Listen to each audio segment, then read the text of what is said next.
So let's talk. Let's talk about spiritual seeking. Let's talk about how spiritual seeking hijacks awakening, and how oftentimes we get on this spiritual path and we think that we're going somewhere. We think that good things are happening, but we find out that the carrot that we've been chasing this whole time often is just our own tail.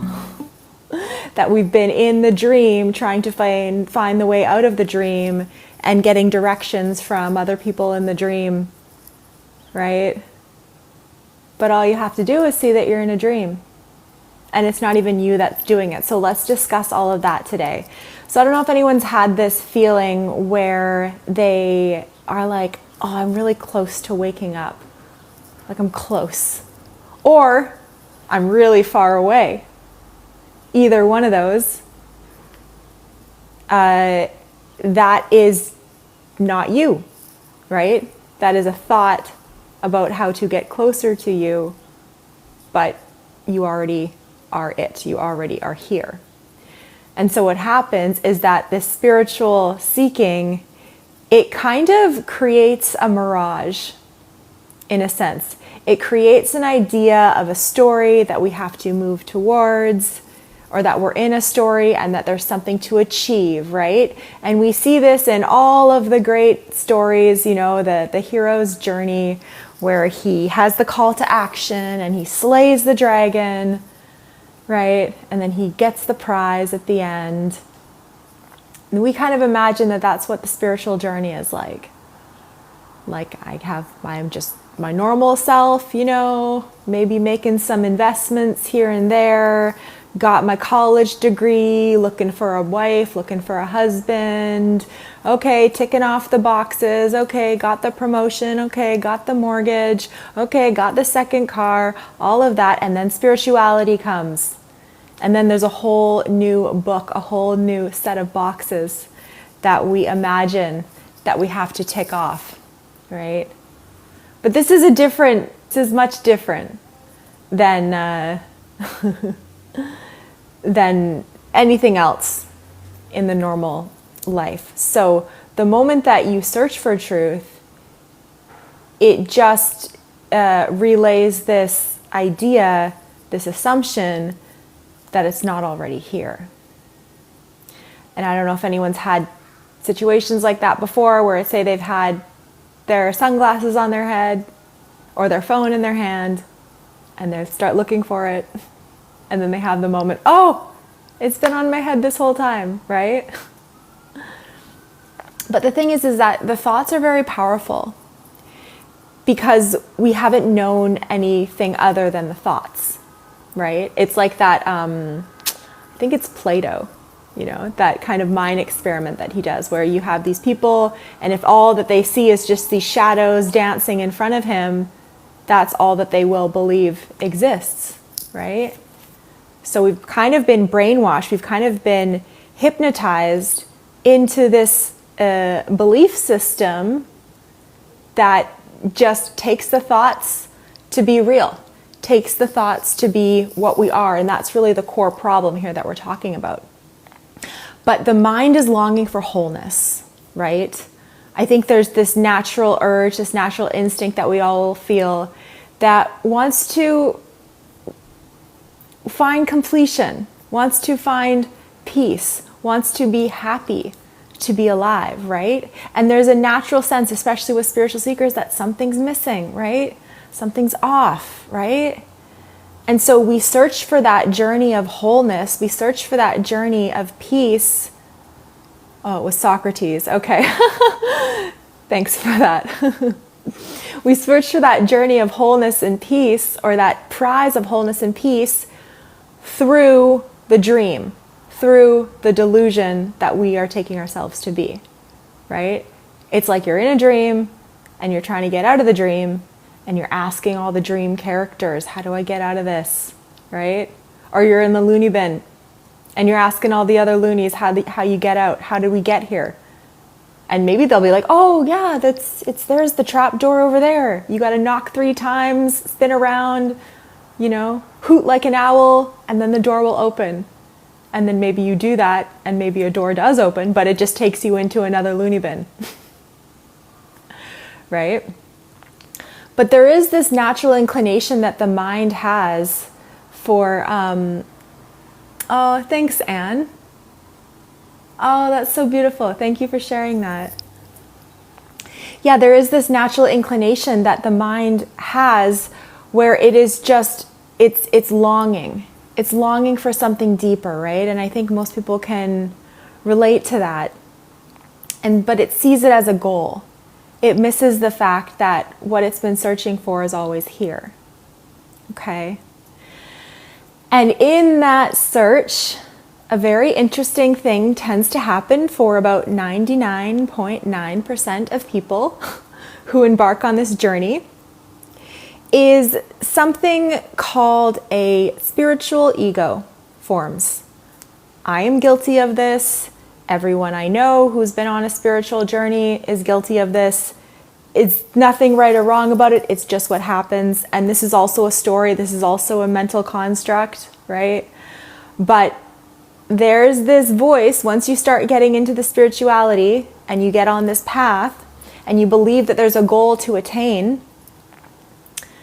because you're still in that delusion where you're thinking that the thoughts and that the practices are going to take you somewhere that you're not already there, the outcome of that is a new spiritual identity begins to form, right? And it can be one that's very kind, right? That's very heart-centered, that wants to do good. And maybe they're hoping that someone else, someone higher than you is watching, right? I don't know if anyone's played those kind of games before. Like maybe you're mulling over a decision, like what's the right decision? Okay, there's something that like I really want to do, but will that fuck up my karma, right? Especially being raised Christian, for those of you who had this implanted beliefs their whole life, like that there's somebody watching you, right? That there's this God that's judging everything that you're doing. It can really kind of get in there, and it can just be translated over into another, different belief system, but same beliefs at the same time, right? Just a different outfit.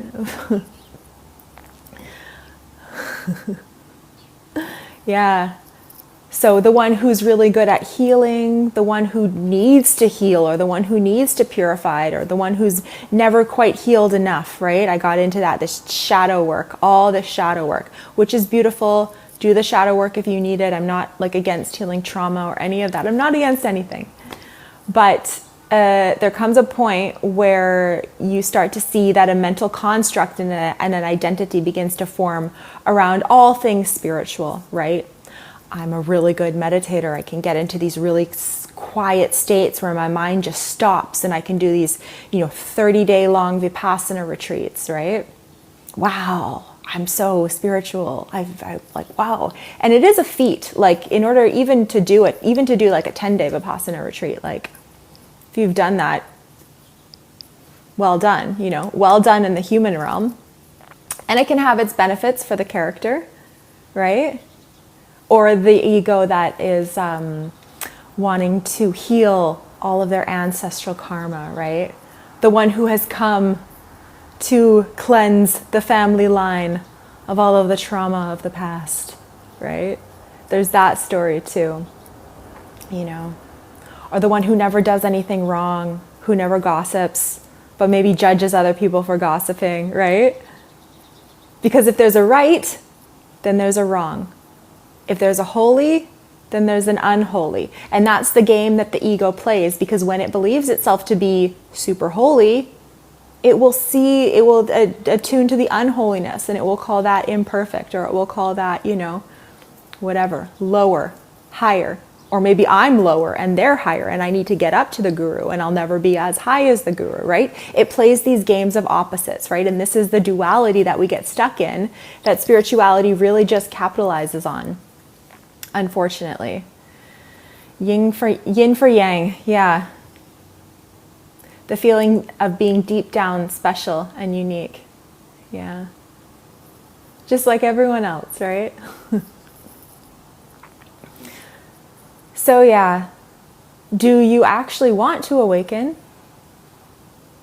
Or do you want to be the one who is awakened, right? Do you want to make awakening or awakened or enlightenment your new identity? Because that's never going to happen. Because those are just thoughts, right? Those are just made up concepts that the mind has created. But what I'm really pointing to is just the simplicity of what's always here. It's the freedom for what the mind labels as holy and the freedom for what the mind labels as unholy. Purified, unpurified, good, evil, God, devil, right? Duality. But then you see that both of those are just mental constructs. The only thing that only place good and bad exist is in the labeling of the mind. There's only what is, right? So there's nothing wrong with being able to observe somebody doing what we would call a good deed versus a bad deed and wanting to be closer to the person who does a good deed versus the person who does the bad deed, right? Like, that's fine in the relative. But what I'm talking about is the absolute. But even those distinctions are still mental constructs. So in a sense, we do, I'm using mental constructs to kind of point to what's beyond mental constructs. Nothing wrong with mental constructs. That is part of the all as well. That is part of the perfection. And this experience of duality that we're in is also part of the non-duality. Even though there's really no duality and non-duality, there's only this. Okay? And so that can sound really confusing, and it doesn't make sense for the mind to wrap itself around, but it doesn't need to. It doesn't need to in order for what I'm saying to be witnessed, because it's not experienced or known through the mind. It's nothing other than the directness of what's here that's not a word. Right? So before the seeking arises, the thought to seek, what's here?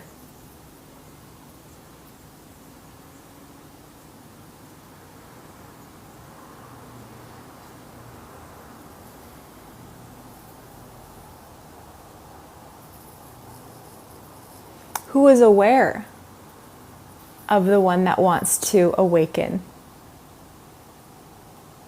If there's a thought that appears that says, I want to awaken, I want to awaken. I is a concept, awaken is a concept. I get it, but what are you without that sentence right now? What are you without that desire right now? And furthermore, if you look in your direct experience right now, where is the I that wants to awaken? I want to get there. Okay, I want to get there. Who is the I that wants to get there? Because there's a thought that appears that says, I want to get there.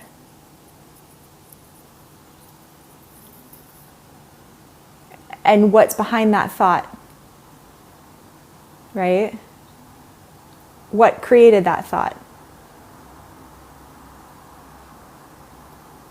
Nothing. Nothing. Right? It's the same answer to who's looking out from your eyes right now.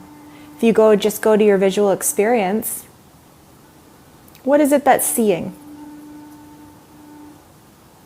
We imagine there's some kind of being inside our head seeing, and it has all these thoughts about what it's seeing. Ooh, that's a cute guy. Ooh, I like that car. Oh, I want a coffee, but I'm not having caffeine right now. Right? All of these narratives that go on all the time, the thousands, millions, billions more, narrating. We just imagine that narrator is the same thing that's looking out of our eyes. Somehow we combine this experience of life, the being, let's call it that for now. There's an awareness of self. There's awareness of existence. And we imagine that that awareness of existence is also the same thing as the voice that's narrating the existence. But what is aware of that narrator? When you look for it, what do you actually find? The one who is behind the thoughts.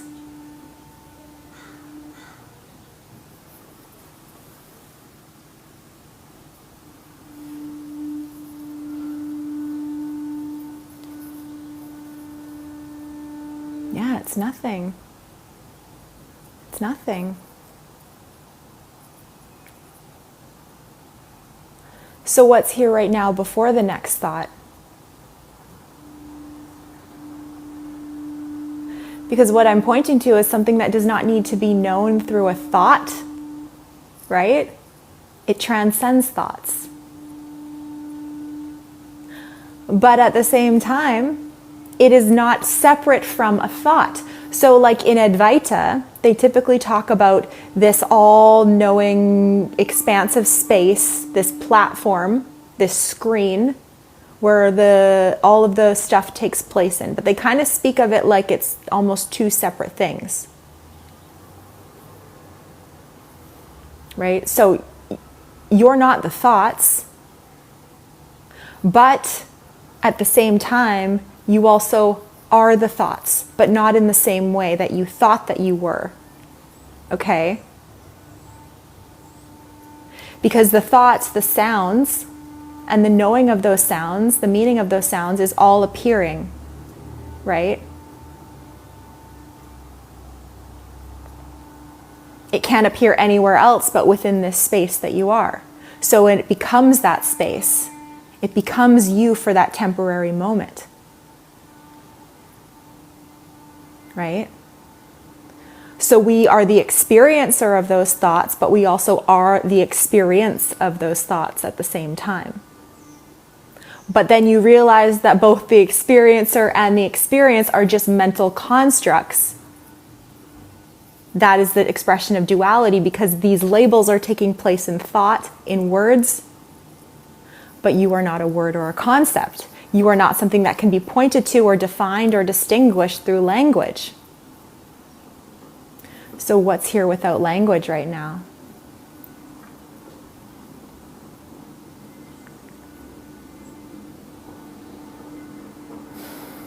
It can sound complicated and maybe even a little bit insane. I don't know. Are you guys following me here? Because we're talking about it with words, but it's really the most obvious, self-evident, just what is the suchness of life, right? Freedom beyond all concepts of freedom. The allowance for everything to exist and to be here.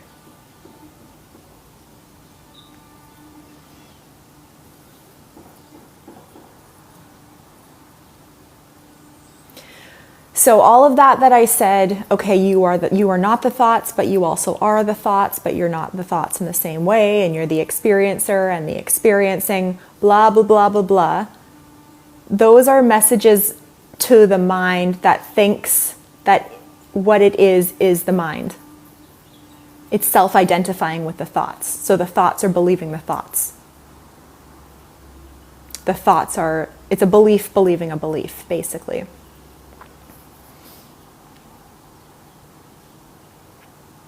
Right?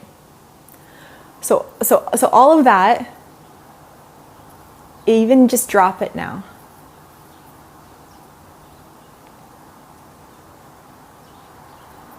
What are you without the need to find any mental understanding or find any position?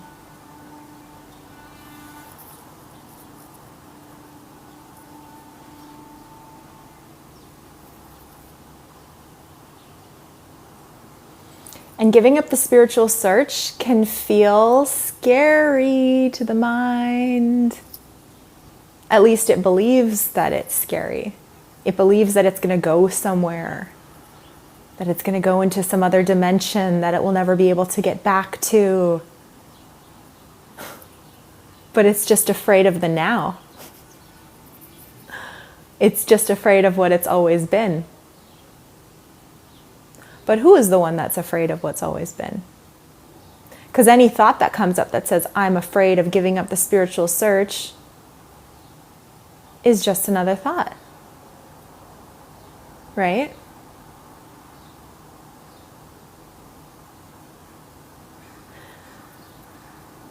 And then this is but because, like I said earlier, this spiritual ego forms around seeking, and we begin to believe that I am this spiritual seeker. This is what I am.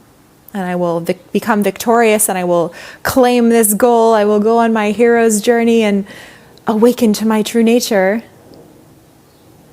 And then it's like, oh, you mean what I was chasing the whole time was just the simplicity of what already is? Oh, you mean the entire search was actually just an illusion because it was taking place in made-up words in my head? Oh.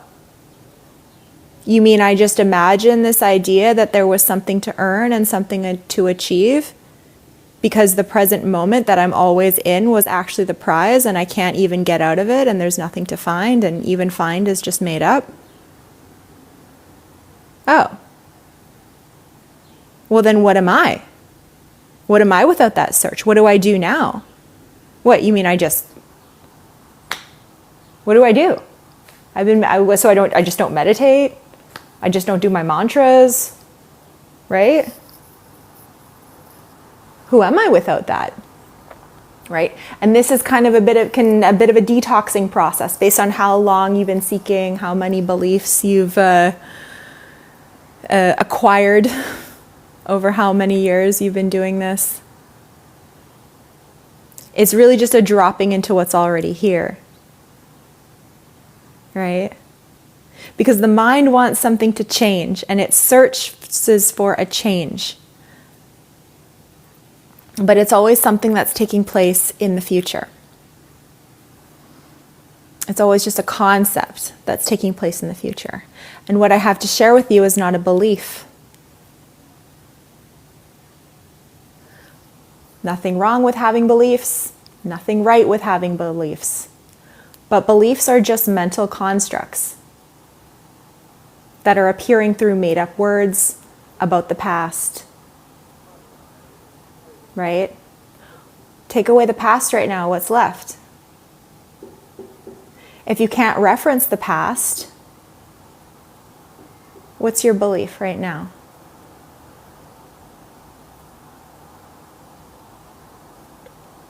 Because beliefs are things that are typically learned. We resonate with a certain teaching that maybe many other people have. And we say, ooh, that gives me peace. I'm going to believe that. Because my mind has all these thoughts, and so in order to calm the thoughts down, if I believe this thing, then my thoughts won't be like that anymore.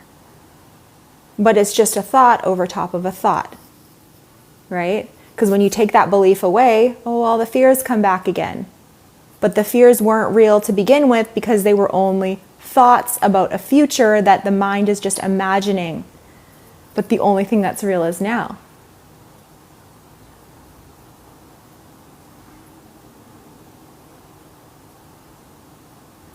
Beliefs are fear-based, yeah. Yeah. Typically they are. And there'll be a story about love and about harmony and about how life's going to be better, when the collective consciousness shifts, or when I get into heaven, then everything will be better. But I got to work now still. I'm not quite there now, right? I got work to do. But who's not there the now? Because that's just a thought. Right? We identify with the beliefs, and then when somebody says that's not, I don't think that, I think something else, we feel threatened because our beliefs feel threatened. because we believe that we are our beliefs. And that goes for thoughts as well, that goes for story as well.